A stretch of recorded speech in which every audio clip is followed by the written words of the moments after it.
December 18, 1944, 0240 hours. Hauptverbandplatz, main clearing station, near St. Vith, Belgium. The canvas snaps in the frozen wind, a sound like cracking bone. Inside, the air is a thick cocktail of coal smoke, antiseptic, and the cloying sweetness of gangrene. Sister Elsbeth, a 24-year-old nurse of the Deutsches Rotes Kreuz, moves with an economy of motion born from 30 straight hours of work. Her fingers, though numb with cold, are precise. She carefully unrolls a bandage, her mind performing the grim arithmetic of scarcity. The paper-laced fabric feels coarse, a last-ditch ersatz product. It must be used sparingly. She cuts a strip just large enough to cover the shrapnel wound on a young grenadier's shoulder, knowing that a deeper wound might claim the rest of the roll later. The boy, no older than 17, shivers on the straw-covered floor, his eyes wide with fevered pain. He does not cry out. They have learned not to. Elsbeth offers him a sip of weak, lukewarm chicory coffee. It is all they have. Her mind drifts for a second. A dangerous luxury. She thinks of the photograph tucked in her pocket, her fiancé, Klaus, an officer with the 6th Panzer Army. His last letter spoke of a great offensive, a final push to turn the tide. He believed it. Standing here, amidst the unending tide of broken bodies and the dwindling supply of everything, Elsbeth finds belief a very difficult thing to hold on to. The chief surgeon, his face a mask of exhaustion, barks an order. A new wave of casualties has arrived. Abdominal wounds. He needs Pervitin to keep operating, but the ampules are nearly gone. Sulfa powder is rationed by the pinch. They have no blood plasma, only a few bottles of saline solution. Every decision is a form of triage, a quiet condemnation. They are not saving lives so much as managing death. Outside, the familiar crump of German artillery is answered by a sound that is growing steadily louder. A deep, guttural rumble that is not thunder. It is the sound of engines, hundreds of them. The ground begins to vibrate, a low hum that works its way through the soles of her worn boots and into her very bones. The surgeon looks up, his eyes meeting hers for a fraction of a second. Fear, not of the enemy, but of what the enemy represents. A force that does not need to conserve its shells, its fuel, or its bandages.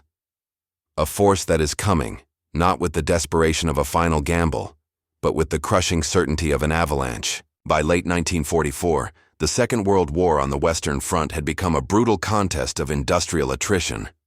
The outcome was being decided not just by divisions on a map, but by factories and supply depots thousands of miles away.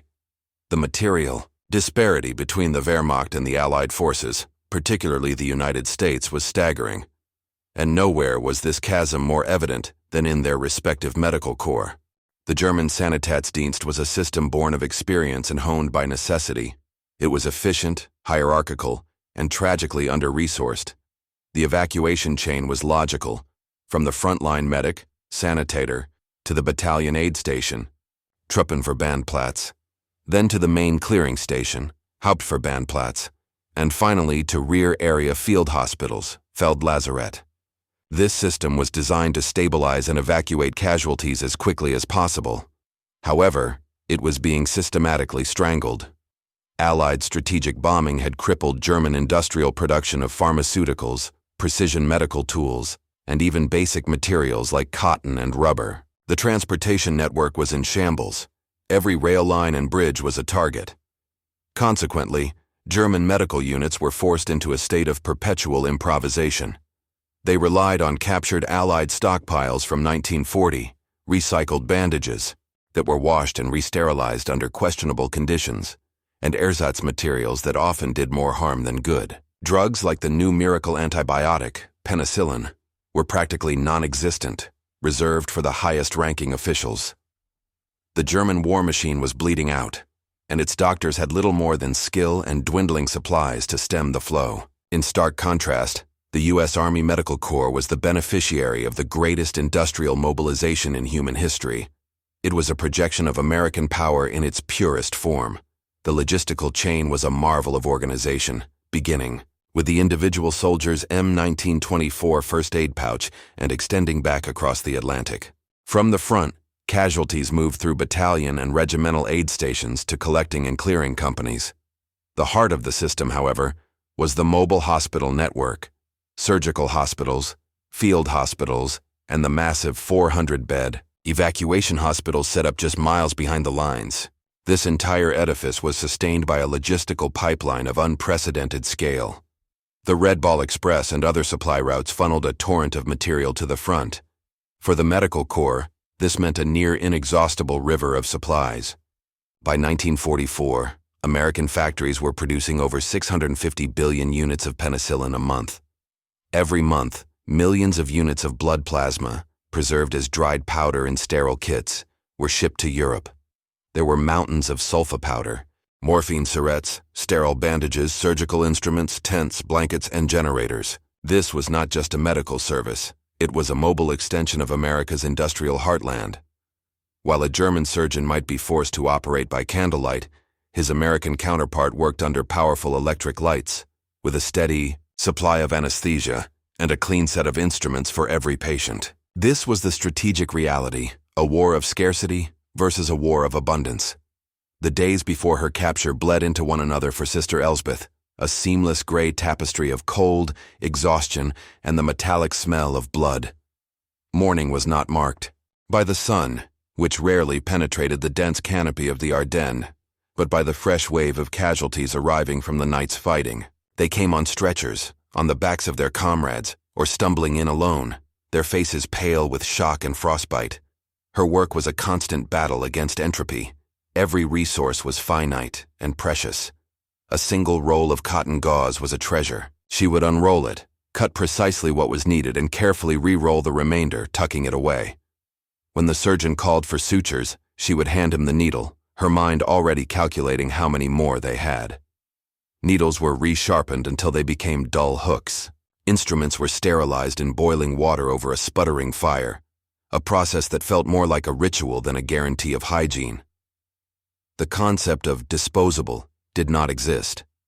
The human cost of this scarcity was etched onto every patient. Infections that could have been halted with a simple dose of penicillin festered into gangrene, requiring amputation with a bone saw that was growing dull. Men died from shock because there was no plasma to restore their blood volume. The faces of the young soldiers haunted her. They had been promised a swift victory, yet here they lay, dying from wounds that a few miles away, in an enemy hospital, might be considered minor. Her training at the DRK school in Berlin had prepared her for trauma, for broken bodies and battlefield wounds. It had not prepared her for the profound sense of helplessness, the knowledge that she possessed the skill to save a man, but not the tools. Her internal world shrank until it contained only the task at hand. Suture this wound, splint this leg, offer a word of comfort. She and the other nurses and doctors shared a gallows humor, a grim camaraderie forged in the crucible of futility. They were professionals, and their pride demanded they function, that they impose some semblance of order on the chaos. But in the quiet moments, scrubbing blood from her hands in a basin of icy water, she would feel the weight of it all. This was not a glorious struggle. It was a slow, agonizing defeat, measured in drops of blood and inches of clean bandage. The image of the American soldier, as painted by German propaganda, was a confusing and contradictory one. He was portrayed as a Coca-Cola soldier, soft and undisciplined, corrupted by jazz music and Hollywood. A gangster in uniform who lacked the martial spirit and ideological fervor of the German Lanzer. Simultaneously, he was depicted as a ruthless brute, a barbarian who took no prisoners and respected no rules of war. This dual narrative served a purpose: to bolster German morale by belittling the enemy's fighting ability, while also stoking fear to prevent surrender. For Sister Elsbeth and her colleagues, these narratives were the only lens through which they could view their opponents. The expectation upon capture was grim. At best, they anticipated a primitive, poorly organized prisoner of war camp, with meager rations and harsh treatment. They had heard stories, whispered down the line, of mistreatment. As a woman and a nurse, Elsbeth harbored deeper fears, anxieties she dared not speak aloud but which lingered in the back of her mind. The propaganda had assured them that the decadent Americans had no respect for the Geneva Conventions, particularly not for the personnel of the Third Reich, Her professional training added another layer to this expectation. She presumed the American medical service would be a reflection of their soldiers, clumsy, wasteful, and lacking the rigorous discipline of the German system. She could not imagine a functioning hospital operating with such supposedly inferior men. She expected chaos, dirt, and indifference. Her duty, she thought, would be to survive, to maintain her dignity and professionalism even in captivity, and perhaps to offer her skills to her fellow German prisoners if allowed. The idea that she would encounter a system not just equal, but overwhelmingly superior to her own, was simply beyond the realm of imagination. It did not fit the worldview that had been carefully constructed around her for years. The Americans were the enemy, and the enemy was, by definition, inferior. Any evidence to the contrary was dismissed as lies. The end came not with a heroic last stand, but with a chaotic, stumbling disintegration. The rumbling of engines Elsbeth had heard grew into a deafening roar. American artillery, guided by spotter planes the Luftwaffe could no longer challenge, began to walk its way toward their position. The first shell landed 100 meters away, a deafening crash that shook the ground and sent a shower of frozen dirt raining down on the medical tent. Panic erupted. The walking wounded scrambled for cover. The surgeons ordered an immediate evacuation, a hopeless command. There was nowhere to go. The main road was a river of fire, strafed by P-47 Thunderbolts. Another shell landed closer, shredding the canvas of a neighboring tent and silencing the screams within. Elsbeth was helping a soldier with a leg wound onto a stretcher when the first Americans appeared. They were not the brutish monsters of the newsreels. They were huge men, wrapped in thick olive-drab coats, moving with a calm, deliberate lethargy that was more terrifying than any fanatical charge. They carried their M1 Garands with a casual readiness. One of them, a sergeant with a square jaw and tired eyes, pointed his rifle toward the staff and shouted a single clear word, "Up!" There was no resistance. The surgeons raised their hands. Elsbeth and the other nurses followed suit, their hearts hammering against their ribs. The moment was surreal, anticlimactic. Years of war had ended with a simple gesture of surrender in the mud and snow of the Ardennes. They were herded together, a small group of exhausted medical personnel, and their equally exhausted patients. The transit to the rear was a blur of confusion and disorientation. They were loaded onto the back of a GMC truck, a vehicle that felt impossibly large and powerful, and driven down roads cratered by battle. What struck Elsbeth first was the sheer amount of traffic. A near-endless convoy of trucks, tanks, and jeeps flowed toward the front, a steel serpent feeding the battle. The scale of it was incomprehensible. Hours later, shivering and numb, they arrived at their destination. It was a city of canvas tents, sprawling across a snow-covered field, glowing under the harsh glare of electric lights powered by chugging generators. This was the U.S. 107th Evacuation Hospital. As Elsbeth was helped down from the truck, her foot slipped, and an American medic steadied her. He smiled, said something in English she didn't understand, and pointed her toward a large tent marked with a red cross. As she walked through the entrance, the first wave of shock hit her. It was the warmth, a blast of clean, dry heat from powerful space heaters. And the light. It was as bright as a Berlin operating theater. She saw rows of cots, at least 50 of them, each with a clean white pillow and a thick wool blanket. An American corpsman was cutting a bandage off a GI's arm. He cut through layers of gauze, then simply dropped the blood-soaked material and the scissors into a waste bin and picked up a fresh, sterile pair. Elsbeth froze, her mind struggling to process the casual act. He had just thrown away more clean bandage and a perfectly good pair of scissors than she had seen in the past week. The next few hours unfolded like a waking dream, each observation compounding Elsbeth's sense of dislocation.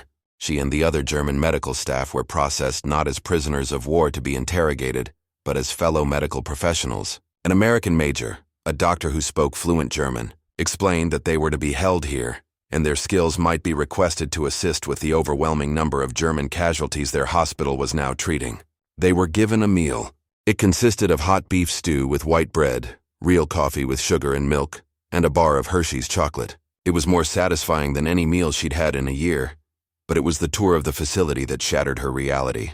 The American major led them through the pre-op tent, where dozens of corpsmen were cleaning wounds and administering plasma. Elsbeth stared at the racks of plasma kits.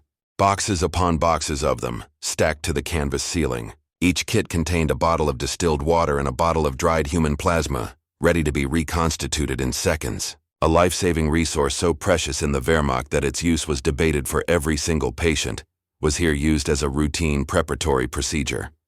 Then she saw the penicillin. In the pharmacy tent, she saw crates of it. Not small vials, but huge refrigerated boxes filled with the miracle drug. An American nurse was preparing an injection for a GI with a minor flesh wound, a preventative measure. Elsbeth thought of the men in her care who had died of sepsis, their limbs turning black from infections that this drug could have cured in a day. The waste, the sheer profligate abundance, was dizzying. It was in the small details that the chasm between their worlds became most apparent. Sterile water. Taps with hot and cold running water for scrubbing, fed by giant rubber bladders outside. Linens. Every cot had clean white sheets, changed daily. Wounded soldiers were given fresh pajamas. Disposable items. Syringes were used once and discarded. Rubber gloves were peeled off and thrown away. Entire rolls of surgical tape were used to secure a single splint. Food and comfort. Cigarettes were handed out freely. Corpsman walked the wards with magazines and paperback books. She watched an American surgeon finish a complex abdominal surgery. He stripped off his gown and gloves, dropped them in a laundry bin, and walked away to wash his hands while a fresh team prepared the theater for the next patient with a completely new set of sterilized instruments. Her own chief surgeon would have spent 30 minutes personally cleaning and sharpening those same instruments for reuse. He would have operated in the same gown for days. This was not a hospital. It was a factory for healing, supplied by a nation that could seemingly conjure material from thin air. It wasn't just better equipped. It was operating in a different dimension of logistical reality. The shock was profound. It wasn't anger or jealousy. It was a cold, quiet, and overwhelming awe. The physical shock of seeing such plenty soon gave way to a deeper, more corrosive psychological effect. For Elsbeth, and for many captured Germans who experienced this, the encounter with American abundance was a moment of profound and irreversible disillusionment. It was a quiet, internal surrender that happened long before the official capitulation in Berlin. Her entire wartime experience had been framed by the Nazi ideal of Kampfgeist, fighting spirit. She had been taught that the will of the German soldier, his discipline, ideological purity, and willingness to sacrifice could overcome any material disadvantage. They were told that their superior spirit and tactical brilliance would triumph over the clumsy, materialistic allies. They had clung to this belief through the freezing winters in Russia, the defeats in Africa, and the firebombing of their cities. It was the central pillar of their psychological resilience. That pillar crumbled in the warmth of the American hospital tent. What she witnessed was not a victory of spirit, but a victory of production lines, of chemistry, of logistics. It was the quiet triumph of the Ford factory, the DuPont chemical plant, and the Higgins boatyard. The war, she realized with sickening clarity, was not a fair contest of wills. It was an industrial equation, and Germany was on the wrong side of it. Her mind replayed the scene of the discarded bandages, the endless crates of penicillin, the freely given chocolate. These were not weapons, but they were the ultimate expression of a power she could now see was unassailable. How could you defeat an enemy who did not have to count his bullets or his bandages? How could spirit and sacrifice compete with an opponent who could replace every lost tank, every downed plane, and heal his wounded with miracle drugs brewed in vats the size of buildings? The realization was crushing. It hollowed her out, replacing the exhaustion of overwork with the heavy, leaden exhaustion of utter hopelessness. All their suffering, all the deaths she had witnessed, the sacrifices of men like her fiancé Klaus. It was all for nothing. They were not fighting an army. They were fighting a modern industrial civilization, and they had been destined to lose from the very beginning. The fighting was just the final, bloody act in a tragedy whose conclusion had already been written in the ledger books of American factories. The war was over. She just hadn't known it until now. Sister Elsbeth's experience was a microcosm of a fundamental truth of the Second World War. While battles are remembered for the courage of soldiers and the genius of generals, the war was ultimately won by the nation with the deepest reserves and the most effective supply chain. The United States, insulated from the conflict by two oceans, transformed itself into the arsenal of democracy, and its ability to project this industrial might was its single greatest strategic weapon. The numbers defy comprehension. The U.S. industry produced over 80,000 tanks, nearly 300,000 aircraft, and millions of tons of munitions. But beneath these headline figures lies the story of logistical dominance. For every soldier, the U.S. Quartermaster Corps planned to ship 6.8 pounds of supplies per day. The U.S. Army Medical Corps sent over 21 million pounds of medical supplies to Europe every single month in 1944. This material advantage had a direct impact on the battlefield. An American infantry division, after suffering heavy casualties, could be pulled off the line, refitted with new men and brand new equipment, and be back in the fight in a matter of weeks. A German division in the same state was effectively destroyed, its losses irreplaceable. This abundance had a profound effect on morale, both positive and negative. For the American GI, it created a baseline assumption of support. He knew that if he was wounded, he would receive the best medical care in the world. He knew that food, ammunition, and winter clothing would eventually arrive. This knowledge built a resilience that was different from the fatalistic fanaticism of his opponents. For the Germans who witnessed it firsthand, like Elsbeth, the effect was devastating. It was a form of psychological warfare more effective than any propaganda leaflet. Seeing the enemy's casual mastery over the material world demonstrated the futility of their own struggle, in a way no battlefield defeat could. It revealed that German courage and sacrifice, while real, were simply not enough. They had been asked to fight a modern mechanized global war with the resources of a blockaded European power. In the end, the story of the captured German nurse is not just about medical supplies. It is about the nature of modern warfare. It illustrates that victory is forged in factories as much as in firefights, and that the capacity to sustain an army is as important as the army itself. The shock Elsbeth felt was the shock of a pre-industrial mindset colliding with the overwhelming force of the 20th century's greatest industrial power. It was the moment she understood that the war had been lost not in the snows of the Ardennes, but on the assembly lines of Detroit.